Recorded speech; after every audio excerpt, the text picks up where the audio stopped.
श्री शिवाय नमस्तुभ्यम। श्रावण मास की अमावस्या का दिन हमारी संस्कृति में एक अत्यंत दिव्य और शुभ अवसर के रूप में माना जाता है। श्रावण मास की अमावस्या को हरियाली अमावस्या भी कहते हैं। यह विशेष दिन भगवान शिव की उपासना पितृ तर्पण के लिए सबसे ज़्यादा प्रसिद्ध है। श्रावण मास को स्वयं भगवान शिव का प्रिय मास कहा गया है और इस मास की अमावस्या तिथि पर विधि पूर्वक उपवास, स्नान, दान और भगवान शिव का पूजन करने से अक्षय पुण्य की प्राप्ति होती है।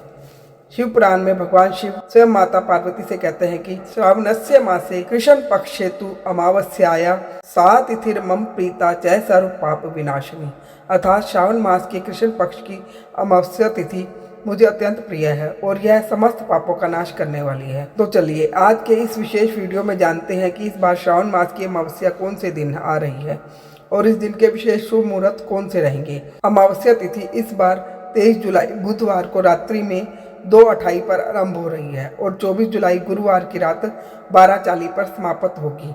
इसीलिए उदया तिथि के अनुसार इस बार हरियाली अमावस्या 24 जुलाई 2025 गुरुवार को मनाई जाएगी। इस अमावस्या के दिन प्रातः काल में स्नान और दान करने का समय प्रातः में ब्रह्म मुहूर्त के अंदर रहेगा और इस बार ब्रह्म मुहूर्त का समय है सुबह 4:15 से लेकर 4:57 तक। इस दिन प्रातःकालीन पूजा आप कर सकते हैं सुबह 4:36 से लेकर 5:38 के बीच में।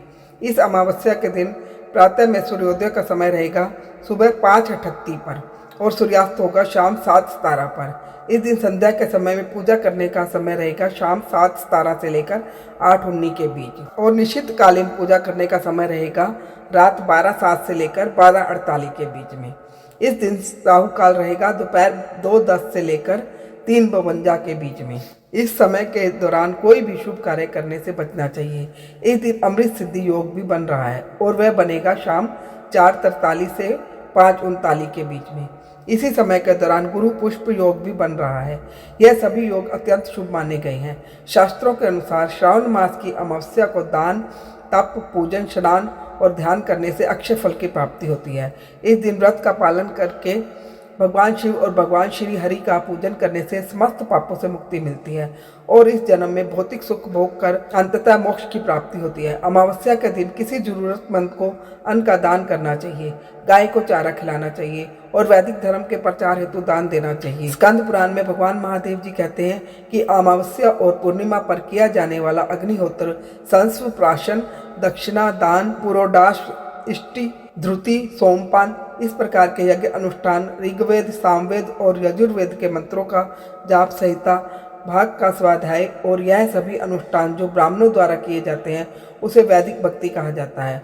और इस दिन किया गया स्नान, ध्यान, पूजा, प्रार्थना, तप और दान पुण्य जैसे जैसे धार्मिक कार्य भगवान को अत्यंत प्रसन्न करते हैं और इसीलिए अमावस्या का दिन मात्र श्राद्ध कर्म करने के लिए या पितरों के लिए ही शुभ नहीं माना गया, अपितु यह अपनी स्वयं की साधना भक्ति के लिए, इसे ध्यान साधना और दान के लिए भी आदर्श बताया गया है। इस दिन उपवास करके पवित्र नदी में स्नान, जप, तप और अपने पितरों का तर्पण करने से व्यक्ति अपने साथ साथ अपनी 7 पीढ़ियों का भी उद्धार करता है। इस दिन पितरों को प्रसन्न करने के लिए उसका तर्पण और पिंडदान किया जाता है और अपनी क्षमता अनुसार दान अवश्य करना चाहिए। इस दिन पीपल के वृक्ष की पूजा की जाती है। वृक्ष की जड़ों में दूध में शहद मिलाकर अर्पित किया जाता है और पीपल के वृक्ष की प्रदक्षिणा की जाती है। इस प्रकार पीपल के वृक्ष की पूजा करने से ब्रह्मा जी, शिव जी और भगवान विष्णु प्रसन्न होते हैं और उनका आशीर्वाद प्रदान करते हैं। इस दिन कई लोग उपवास का पालन करते हैं या फिर एक समय भोजन लेते हैं, इसीलिए इस दिन तामसिक भोजन नहीं करना चाहिए। अमावस्या पर पूर्ण ब्रह्मचर्य का पालन करना चाहिए।